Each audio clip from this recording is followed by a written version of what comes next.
America की H-1B visa policy में बड़ा बदलाव आया है। राष्ट्रपति डोनाल्ड ट्रंप के नए नियम के तहत कंपनियों को अब नए H-1B एप्लीकेशन के लिए $1 लाख यानी लगभग 87 लाख रुपए फीस देनी होगी।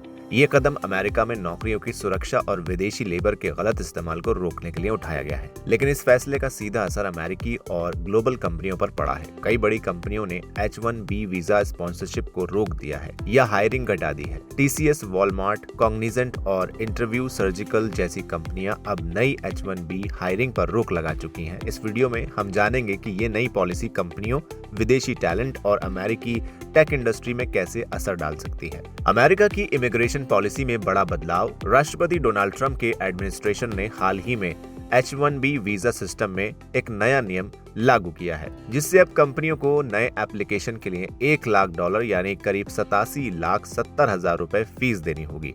सरकार का कहना है कि इस कदम का मकसद है दुनिया के टॉप टैलेंट को आकर्षित करना जारी रखना, लेकिन साथ ही ये भी सुनिश्चित करना कि इस प्रोग्राम का गलत इस्तेमाल सस्ते विदेशी लेबर लाने के लिए ना हो और अमेरिकी कर्मचारियों की मजदूरी पर असर ना पड़े। सितंबर में ट्रंप ने इस नई फीस का ऐलान करते हुए कहा था कि ये H-1B वीजा एप्लीकेशन प्रोसेस का हिस्सा होगी। बाद में एडमिनिस्ट्रेशन ने साफ किया कि ये शुल्क सिर्फ नए आवेदकों पर लागू होगा, पहले से मौजूद H-1B वर्कर्स या उनके रिन्यूअल पर नहीं। लेकिन इस फैसले के बाद कई बड़ी अमेरिकी और ग्लोबल कंपनियों ने तुरंत अपनी रणनीति बदल दी है। कुछ ने वीजा स्पॉन्सरशिप पूरी तरह सस्पेंड कर दी है, जबकि कई ने H-1B वर्कर्स पर निर्भर नौकरियों के लिए हायरिंग कम कर दी है। उदाहरण के तौर पर कॉग्निजेंट, जो भारत में शुरू हुई और अब न्यू जर्सी में हेडक्वार्टर है, इसने हाल ही में अपनी एक जॉब लिस्टिंग में साफ लिखा कि वो सिर्फ उन्हीं उम्मीदवारों पर विचार करेंगे जो यूएस में एम्प्लॉयर स्पॉन्सरशिप के बिना